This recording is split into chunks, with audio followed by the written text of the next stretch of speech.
मैं विकास विश्वकर्मा आप सबका स्वागत करता हूं हमारे इस YouTube चैनल में। इसका नाम है विकास स्टडी पॉइंट। सो फ्रेंड्स, इस वीडियो में हम बात करेंगे सेकंड चैप्टर जो आपका पॉलिटिकल साइंस है, इसका अध्याय 2 जिसका नाम है दो ध्रुवीयता का अंत। ठीक है, ये वीडियो बहुत ही ज़्यादा इंपॉर्टेंट है और ये जो वीडियो बनाई गई है न्यू सिलेबस के अकॉर्डिंग बनाई गई है, 2021 और 22 के हिसाब से बनाई गई है। सिलेबस के बारे में मैंने इंट्रोडक्शन दे रखा है, आप जाके अगर सिलेबस चेक करना चाहते हैं तो जाके आप देख सकते हो वीडियो को। और इसके अलावा हर एक चैप्टर का इंट्रोडक्शन मैंने दे रखा है ताकि आपको ये समझ में आ जाए कि कौन सा चैप्टर में हम क्या क्या पढ़ने वाले हैं। तो बहुत ही ज़्यादा वो इम्पोर्टेंट था, इस वजह से मैंने उस चीज़ पे बनाया था वीडियो, आप जाके उसको देख सकते हैं। इसके अलावा आप फर्स्ट चैप्टर भी जाके देख सकते हैं, प्लेलिस्ट में फर्स्ट चैप्टर आपको मिल जाएगा। ठीक है, चलिए स्टार्ट करते हैं इस वीडियो को। एक चीज़ याद रखिए कि ये 2021 और 22 के अकॉर्डिंग सिलेबस के हिसाब से मैंने बनाया है, जहाँ पे आप देख सकते हो ये आपका सिलेबस है। ठीक है, इसी के अनुसार मैंने वीडियो बनाई है। चलिए स्टार्ट करते हैं। पहले हम इस चीज़ का मतलब समझ लेते हैं कि क्या क्या सिलेबस आने वाला है। उसके बाद जैसे लिखा है द एंड ऑफ बिपोलैरिटी। ठीक है, द एंड ऑफ बिपोलैरिटी, इसका अर्थ क्या होता है? दो ध्रुवीयता का अंत। ठीक है, इसके अलावा डिसइंटीग्रेशन ऑफ सोवियत यूनियन, अर्थात डिसइंटीग्रेशन का मतलब ये होता है कि सोवियत संघ का जो विघटन हुआ था वो किस कारण से हुआ है, ये सिलेबस में आया है। इसके अलावा यूनिपोलर वर्ल्ड, यानी कि एक ध्रुवीयता का विश्व जो हो गया है, इसके बारे में हम पढ़ेंगे। मिडल ईस्ट क्राइसिस, अफगानिस्तान, यानी कि अफगानिस्तान का जो संकट था उसके बारे में पढ़ेंगे। गल्फ वॉर हो गया, यानी कि प्रथम खाड़ी युद्ध हो गया। और इसके अलावा democratic politics and democratisation, CIS, इसके बारे में हम पढ़ेंगे। इसके अलावा the 21st century Arab spring, ये था आपका सिलेबस। और इसी के अकॉर्डिंग मैंने जो टॉपिक निकाला है, ये टोटल 14 टॉपिक है। इसमें देखिए कुछ छोटे टॉपिक है, कुछ बड़े टॉपिक है। बहुत ही इंटरेस्टेड है, आप एक बार वीडियो देखिए, आपको सारा चीज़ समझ में आ जाएगा, टेंशन लेने की कोई बात है ही नहीं। ठीक है, तो चलिए स्टार्ट करते हैं। चैप्टर 2 का मतलब आप समझती है, 2 की बात हो रही है, ध्रुवीयता का अंत। ध्रुवीयता का मतलब यहाँ पे मैंने बताया था कि उस टाइम पे, जिस टाइम पे शीत युद्ध की स्टार्टिंग हुई थी 1945 के बाद, विश्व जो था 2 हिस्सों में डिवाइड हो गया था। अर्थात कहने का मतलब ये था कि पूंजीवाद और साम्यवाद ये था। तो इसी को ध्रुव का नाम दे दिया गया, यानी कि अमेरिका और पूंजी वाले देशों को एक ध्रुव समझ लिया गया और तथा दूसरा ध्रुव क्या हो गया था? साम्यवाद तथा सोवियत संघ वाले देशों को समझ लिया गया था। ठीक है, अब दो ध्रुवीयता का अंत का मतलब क्या है, मैंने बताया था कि इस वाले चैप्टर में क्या होता है कि सोवियत संघ का विघटन हो जाता है, तो देश क्या हो जाता है? एक पूंजीवाद हो जाता है। अर्थात कहने का मतलब ये है कि देश में सिर्फ एक ध्रुव का शासन रह जाता है। इसी को बोलते हैं एक ध्रुव व्यवस्था। यूनिपोलर वर्ल्ड लिखा है ना, एक ध्रुव व्यवस्था इसका मतलब होता है। ठीक है, तो लिखा है कि दो ध्रुवीयता का अंत, अर्थात कहने का मतलब सोवियत संघ का अंत हो गया था, सोवियत संघ का विघटन हो गया था। इस वजह से इसको क्या बोलते हैं? दो ध्रुवीयता का अंत बोलते हैं। अब चलिए देख लेते हैं कौन कौन से टॉपिक को हम पढ़ने वाले हैं। पहला लिखा है कि दो ध्रुवीय विश्व व्यवस्था, इसके बारे में पढ़ेंगे। सोवियत प्रणाली क्या थी, सोवियत प्रणाली की जो कमियां थी उसके बारे में। इसके अलावा सोवियत संघ के विघटन के लिए कौन कौन से ऐसे कारण थे जो उत्तरदायी थे। मिखाइल गोर्बाचेव की जो सुधार नीति थी। हालांकि देखो, इसको मैं टोटली पूरा चैप्टर कवरअप करने की कोशिश किया हूँ ताकि आपका जो पहले वाला भी था उसमें भी कुछ ना छूटे और जो आपका न्यू सिलेबस में आया है उसमें भी कुछ ना छूटे। ठीक है, इस वजह से पहले वालों को मैंने पढ़ाया है ताकि आपको चैप्टर पूरा अच्छे ढंग से समझ में आ जाए। इस वजह से मैंने हर एक टॉपिक को इसमें कवरअप करने की कोशिश की है। सोवियत संघ के विघटन के परिणाम, ये भी हम पढ़ेंगे। एक ध्रुवीय विश्व व्यवस्था, इसके अलावा शॉक थेरेपी क्या है, शॉक थेरेपी के परिणाम, बर्लिन की दीवार, अफगानिस्तान संकट, प्रथम खाड़ी युद्ध, और इसके अलावा स्वतंत्र राष्ट्रों का कुल, और जो लास्ट टॉपिक है अरब स्प्रिंग। ठीक है, इस वाले वीडियो में हम यहाँ तक पढ़ेंगे, 7 टॉपिक पढ़ेंगे। अगला जो वीडियो आएगा उसमें हम 11 टॉपिक तक पढ़ेंगे और इसके अलावा लास्ट वीडियो में हम 14 टॉपिक तक कवरअप कर लेंगे। आई बात समझ में? चलिए स्टार्ट करते हैं। पहली बात समझते हैं, दो ध्रुवीय विश्व व्यवस्था क्या है। अर्थात कहने का मतलब ये है कि 1945 के बाद हमारा जो देश था, हमारा जो विश्व था, 2 हिस्सों में डिवाइड हो गया था, एक पूंजीवाद, एक साम्यवाद। इसी को दो ध्रुवीय व्यवस्था बोलते हैं। अर्थात कहने का मतलब है जो दो ध्रुवीय विश्व व्यवस्था से अभिप्राय एक ऐसी विश्व व्यवस्था से है जो कि 2 गुटों में बढ़ जाना। अर्थात कहने का अर्थ है कि एक जो विश्व था 2 गुटों में बढ़ जाना। द्वितीय विश्व युद्ध के पश्चात विश्व पूंजीवाद और साम्यवाद 2 गुटों में विभक्त हो गया था। पूंजीवादी गुट का नेता अमेरिका तथा साम्यवादी गुट का नेता कौन था? सोवियत संघ था। इतनी बात समझ में आ गई। ये हो गया आपका फर्स्ट टॉपिक क्लियर। इतना इजी है ना। चलिए दूसरा बात करते हैं, सोवियत संघ की प्रणाली क्या थी। इसका तो मैंने इंट्रोडक्शन आपको फर्स्ट चैप्टर में ही दे दिया था, बट कोई नहीं, एक बार और मैं इंट्रोडक्शन देने की कोशिश करता हूँ। सोवियत संघ की जो प्रणाली थी, जो साम्यवादी व्यवस्था पर आधारित थी, यह प्रणाली समतामूलक समाज पर ज़्यादा ध्यान देती थी। मैंने बोला था एक चीज़ याद रखना, रोटी कपड़ा मकान, इसको याद करके रखना, रोटी कपड़ा मकान। अर्थात कहने का अर्थ ये है कि जो सोवियत प्रणाली थी, जो सोवियत की जो सरकार थी, वो कहती थी हमारे लिए सारे व्यक्ति समान है, हर एक व्यक्ति समान है, इसी वजह से सबको रोटी कपड़ा मकान हम समान रूप से देंगे, ठीक है। और ये समतामूलक समाज पे ज़्यादा ध्यान देती थी, समानता पे ज़्यादा ध्यान देती थी। इनका अभिप्राय ये था कि जो निजी व्यवस्था है ना, उस चीज़ का हम विरोध करेंगे, यानी कि निजी संपत्ति रखना नहीं है किसी को, सब होगा गवर्नमेंट का होगा, आपको सिर्फ काम करना है। और यहाँ पे सभी के कल्याण के लिए हम क्या करेंगे, योजनाएं चलाएंगे और समतामूलक समाज की स्थापना करेंगे, ठीक है। तो यह प्रणाली समतामूलक समाज और साम्यवाद के आदर्शों पर आधारित थी। यहाँ निजी संपत्ति का विरोध होता था, तो समाज को समानता के सिद्धांत पर व्यवस्थित करना चाहते थे। चीज़ें समझ में आ गई। यहाँ समाजवादी पार्टी का शासन था, इसको कम्युनिस्ट पार्टी भी आप बोल सकते हो, जिसमें किसी अन्य दल या विपक्ष दल की कोई जगह नहीं थी। अर्थात कहने का अर्थ यह है कि जो सोवियत संघ था उसमें सिर्फ एक ही पार्टी थी, कौन सी, कम्युनिस्ट पार्टी बोल दो या साम्यवादी पार्टी बोल दो। यहाँ पे अर्थव्यवस्था योजनाबद्ध और राज्य के नियंत्रण में थी। अर्थात कहने का अर्थ यह है कि जो भी देश का कार्यभार, जो भी अर्थव्यवस्था होती थी, वो योजनाबद्ध तरीके से होती थी और राज्य का इस पे क्या होता था, पूरी तरीके से कंट्रोल होता था। आगे बात करते हैं सोवियत संघ की विशेषताएं। सोवियत संघ की विशेषताओं में अगर बात करें तो सोवियत संघ का जो क्षेत्रफल था काफ़ी बड़ा था। सोवियत संघ के पास जैसे खनिज संसाधन थे, सैनिक थी, अच्छी टेक्नोलॉजी थी, हर एक चीज़ से भरपूर था सोवियत संघ।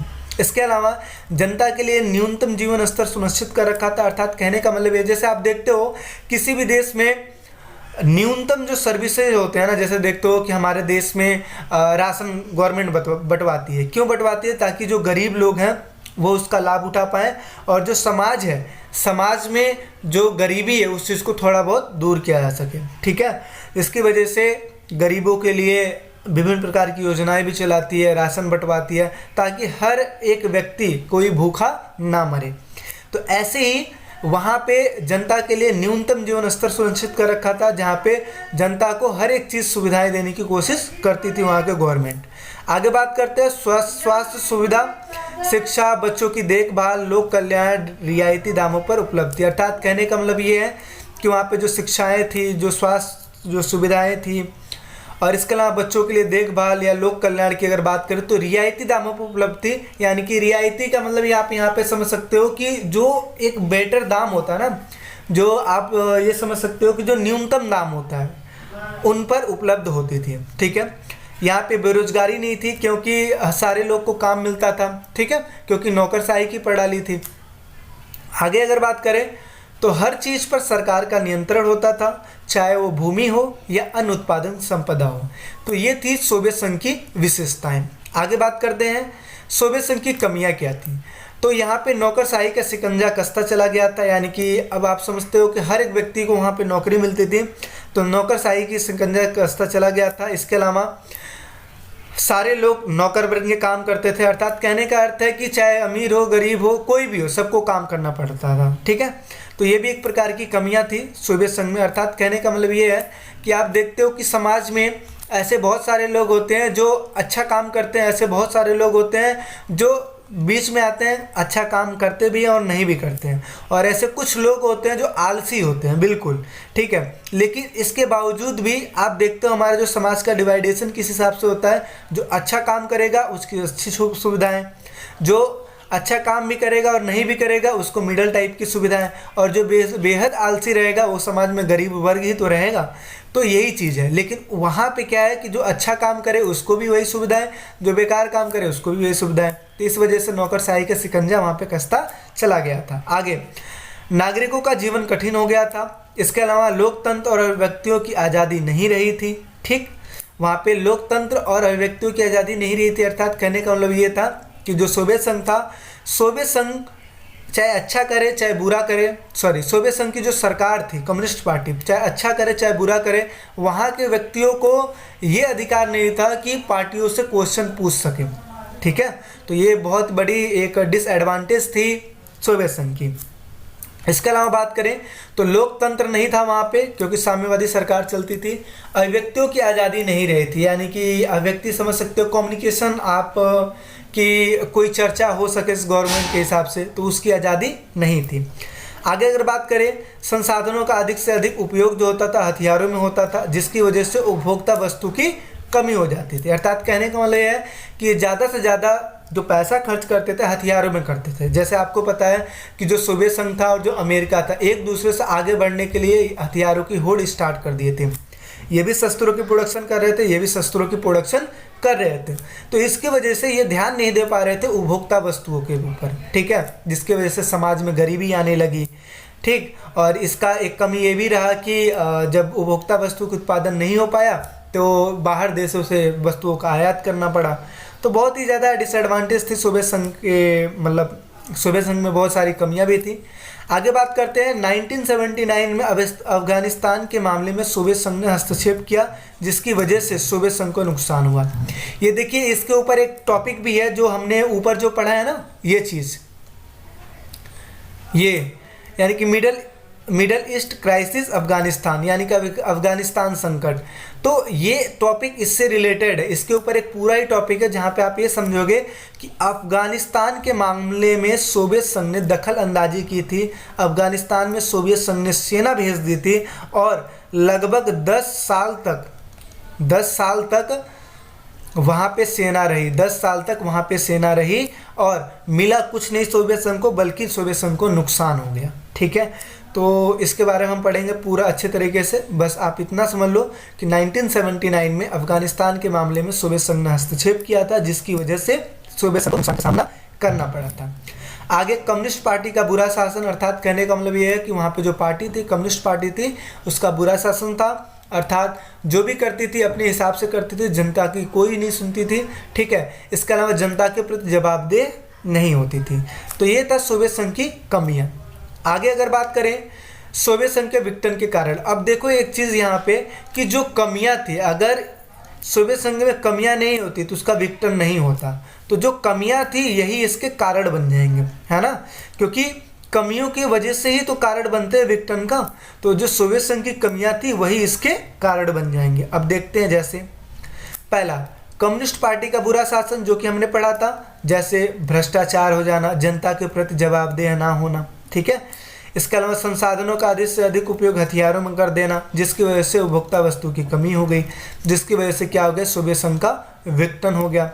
इसके अलावा नौकरशाही का शिकंजा कसता चला गया। मैंने देखो यहाँ पे चीज़ बताया ना कि अमीर लोग, जो मेहनती लोग हैं, वो अच्छा काम करते हैं तो उनको संपत्ति रखने का अधिकार होना चाहिए, यानी कि समाज में पूंजीपति होने चाहिए। लेकिन जो बेहद आलसी है वो तो गरीब होंगे ही होंगे, लेकिन ऐसा नहीं था वहाँ पे सोवियत संघ में। तो इसी वजह से वहाँ के लोग रुष्ट थे और ये इसका अभिप्राय ये हुआ कि सोवियत संघ का विघटन का सामना करना पड़ा। आगे अगर बात करें, लोगों को गलत जानकारी मिलना कि सोवियत संघ तरक्की कर रहा है, यानी कि विकास कर रहा है। अर्थात कहने का तात्पर्य यह है कि ये ज़्यादा से ज़्यादा शस्त्रों का प्रोडक्शन कर रहा था, जिसकी वजह से उपभोक्ता वस्तु की कमी हो रही थी। लेकिन इसके बावजूद भी जो इकोनॉमी रेट है, सोवियत संघ अपने लोगों को ये बता रहा था कि हम विकास कर रहे हैं, यानी कि धोखे में डाल रहा था। और आपको पता है विकास का असली मतलब पता लग जाता है लोगों को, बेहद आप बताओ या ना बताओ, क्योंकि आपको पता है कि अगर आप तरक्की कर रहे हो तो समाज में जो हमारा मतलब जो है, समाज में जो हमें जो उपभोक्ता वस्तु है वो सस्ते रेट में मिलेगी ना। अगर आप विकास कर रहे हो तो महंगाई नहीं रहेगी, लेकिन अगर आप विकास नहीं कर रहे हो तो जाहिर सी बात है उपभोक्ता वस्तु जो है वो काफ़ी महंगे रेट पे मिलेगी, ठीक है। तो वहाँ पे उपभोक्ता वस्तु की कमी थी, जिसकी वजह से बाहर देशों से आयात करना पड़ता था और जिसकी वजह से महंगाई बढ़ती चली गई थी, ठीक है। और इसके अलावा सोवियत संघ ने गलत जानकारी ये दी थी कि सोवियत संघ क्या कर रहा है, विकास कर रहा है। आई बात समझ में आगे, जिसकी वजह से खाद्यान्न संकट के कारण उपभोक्ता वस्तुओं को आयात करना पड़ा, मंगाना पड़ा। इसके अलावा राष्ट्रवादी भावना और संप्रभुता की इच्छा का उभार, अर्थात कहने का अर्थ ये है कि राष्ट्रवादी भावना, यानी कि वहाँ के जो 15 सोवियत संघ बना था 15 देशों को मिलाकर, तो यहाँ के देशों को राष्ट्रवादी भावना आने लगी, यानी कि ये सोचने लगे कि हम अपना एक देश रहता तो ज़्यादा अच्छा रहता। इतनी गरीबी नहीं होती। ठीक है, संप्रभुता का इच्छा का उभार का मतलब ये है कि संप्रभुता का मतलब होता है कि ओन डिसीजन लेने की शक्ति।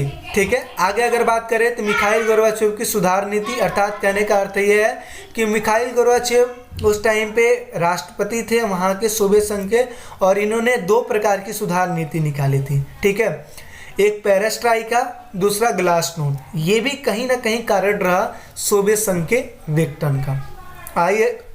आई बात समझ में। तो ये कुछ कारण थे जिसकी वजह से सोवियत संघ का विघटन हुआ। अब एक चीज़ आप याद रखना, अगर ये 6 नंबर के क्वेश्चन में आता है, हालांकि ये पूछता है 6 नंबर के क्वेश्चन में आता है, तो आपको ये एक एक लाइन लिख के नहीं छोड़ना है, नहीं तो ये गलत हो जाएगा। आपको नंबर मिलेंगे लेकिन 6 में 6 नहीं मिलेंगे। इस वजह से आपको इनको हेडिंग्स बनाना है, और हेडिंग्स बनाने के बाद इसको एक्सप्लेन करना है। जो भी मैंने बातें बताई है उसी को आपको लिख देना है, और ऐसे 6 पॉइंट, आपको सिर्फ 6 पॉइंट लिखने हैं। 6 पॉइंट अगर लिख देते हो और उसको 2-2, 3-3 लाइन में एक्सप्लेन कर देते हो तो 6 में 6 पक्के हैं। ठीक है, क्योंकि यहाँ पे सिर्फ पढ़ाना मेरा मकसद नहीं है, पढ़ाने के साथ साथ हर वो चीज़ बताना जिसकी वजह से आपके अच्छे नंबर आ पाए। आई बात समझ। आगे बात करते हैं। यहाँ पे हमने लास्ट में क्या पढ़ा, मिखाइल गोर्बाचेव की सुधार नीति। तो सुधार नीति 2 प्रकार की थी, ग्लासनोस्ट और पेरेस्ट्राइका। ग्लासनोस्ट का मतलब होता है खुलापन दे देना, और पेरेस्ट्राइका का मतलब होता है पुनर्रचना। अर्थात कहने का मतलब ये है कि मिखाइल गोर्बाचेव ने जो 15 जो देश थे ना, इनको खुलापन दे दिया था, यानी कि ग्लासनोस्ट की नीति निकाल के उनको क्या कर दिया था, खुलापन दे दिया था, जिसकी वजह से खुलापन का फ़ायदा उठाकर 15 राज्यों ने क्या किया, अलग होने की घोषणा कर दी। इसके अलावा पेरेस्ट्राइका का मतलब क्या होता है, पुनर्रचना। अब जब खुलापन दे दिया गया, अब उसको दोबारा से रचना थोड़ी ना कर पाओगे, तो कहीं ना कहीं ये डिसएडवांटेज रहा मिखाइल गोर्बाचेव की सुधार नीति का। हालांकि ये सुधार करने के लिए बनाए थे, लेकिन इसका फ़ायदा नहीं मिला, बल्कि इसका अपोजिट ही हो गया था। आगे अगर बात करें तो सोवियत संघ के विघटन के परिणाम। तो परिणाम क्या हुआ, जैसा कि आपको पता है कि पहला जो क्या था, शीत युद्ध चल रहा था, अब शीत युद्ध की समाप्ति हो गई। दूसरा, द्वितीय दुनिया का पतन हो गया। जो हम 3 दुनिया पढ़े थे, फर्स्ट दुनिया क्या थी, अमेरिका और पूंजीवादी देश। द्वितीय दुनिया क्या थी, सोवियत संघ और साम्यवादी देश। और तृतीय दुनिया क्या थी, भारत और इंडिया हो गया, भारत और गुट निरपेक्षता वाले देश। ठीक है, तो ये जो द्वितीय दुनिया थी इसका क्या हो गया, पतन हो गया।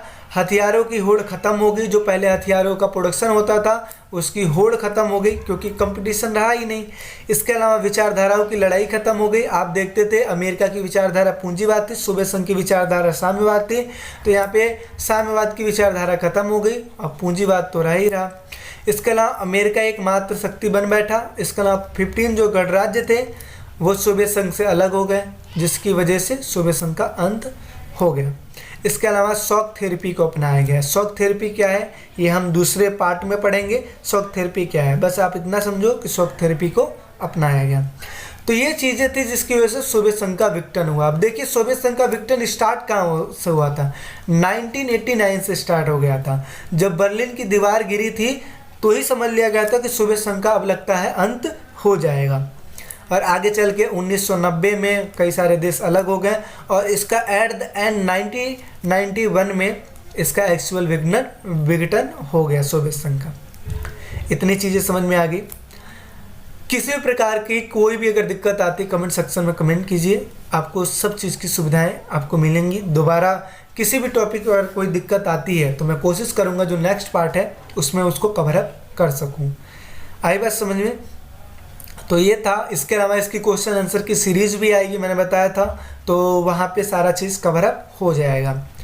आगे बात कर लेते हैं एक ध्रुवीय विश्व व्यवस्था। अब जब सोवियत संघ का अंत हो गया तो विश्व क्या हो गया, एक ध्रुवीय विश्व व्यवस्था में कन्वर्ट हो गया।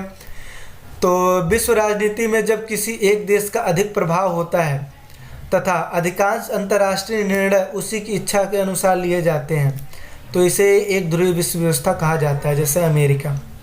तो सोवियत संघ के विघटन के बाद अमेरिका का वर्चस्व रहा।